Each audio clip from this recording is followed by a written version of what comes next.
კოცური ნარატივია, როცა ვამბობთ, რომ ტაუკლარჯეთი თურქეთის მიერ არის ოკუპირებულია და მე მინდა რომ ხებას მოგწერან, რომ აუ ტატრალ მოკლედ მეგობრებო და ხო ყარსის ხელშეკრულებაზე იყო ერთ-ერთი სიტყვა ნათქვამი კიდე მოკლედ მეგობრებო ვიწრო პოლიტიკურ პარტიულ გემოვნებას გადავაყოლებთ რაღაცა ქვეყნის ინტერესს და რეალურ მოცემულობას ერთი კონკრეტული მიზეზის გამო, იმიტომ რომ ჩვენ რაც არ უნდა გვიგონოს რომ რომელიმე პოლიტიკური პარტია დღეს საქართველოში ქოცინაცი გახარიალი თუ ასე შემდეგ არის ამ ქვეყნის სამსახურში თუ პირიქით ამ ქვეყნის მოღალატე ეს არის დროის საკითხი 20, 30, 50 წლის შემდეგ ამ პარტიების 50 არა, მაგრამ 100 წლის შემდეგ ამ პარტიების გაგონება აღარ იქნება და ისტორიაში ისწავლიან მხოლოდ ბავშვები, მაგრამ ეს ქვეყანა დარჩება და უნდა დარჩეს და გადარჩეს.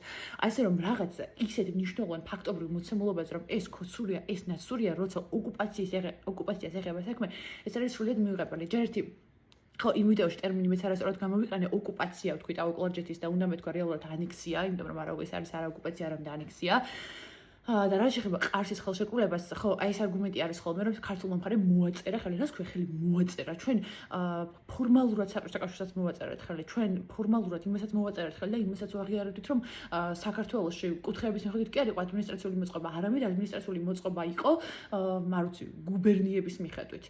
და უეზდების მიხედვით, ანუ ამიტომ ჩვენ არ გქონდა ამის შეცვლის უფლება, ან მაგალითად, ან ხელმოწერა დოკუმენტის მოწერა, როცა მხარეთა თანასწორუფლებიანობის საფუძველზე ხდება და ორი დამოუკიდებელი სუბიექტი, რომელსაც აქვს მართლზომიერი უფლებამოსილება, რომ რეალურად გამოხატოს საკუთარი ნება შესაბამის პირობებში. ასეთ შემთხვევაში, ოკეი, შეიძლება ვიდაოთ იმაზე, რომ ხელშეკრულება რამდენად ატარებს სამართლებრივ ხასიათს, მაგრამ როგორ წარმოგიდგენიათ თქვენ, რომ 1921 წლის მარტში და მოგვიანებით პერიოდში ქართულ ადმინისტრაციას საბჭოთა ადმინისტრაციას ჰქონდა თავისუფალი ნება, რომ გამოეხატა. საბჭოთა ადმინისტრაციაში შეიძლება იყოს ისეთი ადამიანები, რომლებმაც შეგნებულად მოვაწერეს ამ დოკუმენტს ხელი, მაგრამ ყოველ შემთხვევაში როგორც ესეთი ქართული ნება იყო იქ და ქართული ნება განიხილებოდა იქ და ცოტა ყურჯობია რომ ტერმინებს ყურადღება მივაქციოთ რას გულისხმობთ. ეს ერთი. მეორედ სულ რომ პოლიტიკურმა არჩეულმა ლეგიტიმურმა ხელისუფლებამ მოვაწეროს ხელი კონკრეტულ დოკუმენტს, თქვენ როგორ წარმოგიდგენიათ რომ ტერიტორიულ საკუთრებაზე უარის თქმა ასე მარტივად ხელსახედ ხდება და ეხლა მაგალითად ხარას ხელშეკრულება რომ გაფორმდეს, არ ვიცი, იმერეთის მიყიდვასთან დაკავშირებით, ეს ფაქტობრივი მიყიდვა ან აღიარება ან ჩუქება, ლარად გაჩუქდა ეს იმერეთი, ამ ხელშეკრულებას რაიმე სამართლებრივი საფუძველი ექნება.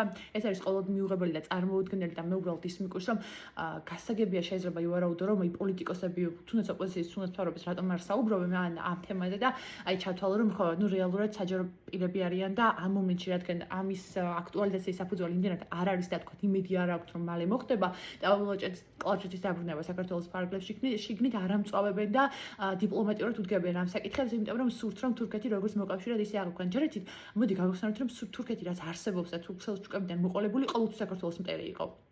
ოფიციალურად როგორც მოწინააღმდეგე სახელმწიფო კი იყო რაღაც შეთანხმებები, იქ ირანული ძალის დასაბალანსებლად და ასე შემდეგ, მაგრამ თურქეთი როგორც ასეთი განიხილებოდა ისტორიულ მტრად. საბჭოთა დაშლის შემდეგ ხდება, რომ როგორც ასეთი თურქეთთან ნატოს წევრია და გასაგებია, რომ დაალაგებულია და უნდა დაალაგდეს და უნდა გავიძალოს თურქეთთან დაალაგებული ურთიერთობები. ამაზე არავინ არ დაობს. მაგრამ სამომავლოდ ეს შენი მხრივ რომ ლეგიტიმაციას აგრძელებდა იმისას, რომ ტაუკლარჯეთი თითქოს და სხვათა შორის ახლა არ შემიძლია რომ ამას არ უყურე, კოცური ნარატივია, პირიქით როგორც მახსოვს ერთი პერიოდი პირიქით იყო რომ თითქოს მე ესეც რაღაც ყოველ შემთხვევაში მოსმენილი რომ პროგრამიდან აპირებენო მე როგორც აღმოჩნდა რომ ტყუილი იყო ეს ინფორმაცია, მაგრამ ყოველ შემთხვევაში პირიქით იყო ნარატივი რომ თითქოს განიხილებოდა, არ ვიცი, ნამდვილად განიხილებოდა თუ არა მე ამ ინფორმაციაზე არ მაქვს წობა და საიდან უნდა მქონდეს, რომ გრიგოლ ხანძელის სწავლებაა გრიგოლ ხანძელის სწავლება უნდა ამოიღოს სკოლა პროგრამიდან და იმიტომ რომ მომავალ თაობას არ ქონდეს ცოდნა და პრეტენზიის გამოთქმის უფლება იმისთვის რომ ასე ვთქვათ, ოდესმე ლეგიტიმური საფუძველი და პრეტენზია დააყენოს საქართველოს ისტორიულ მიწაზე ტაუკლარჯეთზე და ხო, არ ვიცი, ფაქტია რომ საკმარის ყურადღებასაც არ უჩენთ დღეს ტაუკლარჯეთის მიმართ. სხვა შორის მე და ჩემი მეგობრებს გვინდა ჩავსვლავ ახლა ეს პერიოდში და მოკლედ ამის სხვა დროს ვსაუბროთ. ხო, აი ამის თქვა მინდოდა სულ და ძალიან ფრთხილად მოვეკიდოთ ტერმინებს, ხო? კიდევ ერთხელ ვამბობ 50-60 წლის შემდეგ მომავალი თაობა ნაცებზე და ქოცებზე და გახარიაზე და ლელოზე და ასე შემდეგებზე და გირჩზე და სხვებზე მარტო ისტორიაში ისწავლოს. მაგათი ხსენებას აღარც იქნება სავარაუდოდ როგორც პოლიტიკური პარტიების.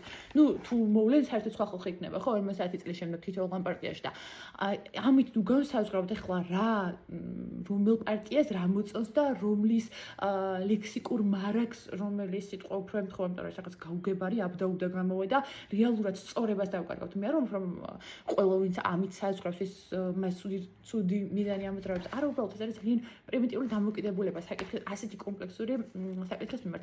დაულოჭეთ საქართველოა და აუცილებლად უნდა ვიცადოთ რომ დაბრუნდეს საქართველოს შემადგენლობაში. თან არ ვიცით რა მოხდება 30 და 40 წლის შემდეგ. ამია რომ ძალადობრივი პირველი მექანიზმი ძალადობრივი გზით უნდა იყოს დაბრუნება სელობა, მაგრამ არ ვიცით რა იქნება ახლა ეს მომავალში, ხო? მიქნებ მშვიდობიანად ისე დაალაგდეს და ისე გადაეწყოს ყველაფერი, რომ მაინც ახლა რუსეთის დაშლაზე რომ ვოცნებობთ თაობები, ამას თავი დავანებოთ თურქეთის დაშლაზეც ვიოცნებოთ, თქო, ამ გამოსვლით არ გამოვდივარ, ამ მიმართულებით არ მინდა აზრი გამოვთქვა, მაგრამ ტავკოლჟერთი არის საქართველო.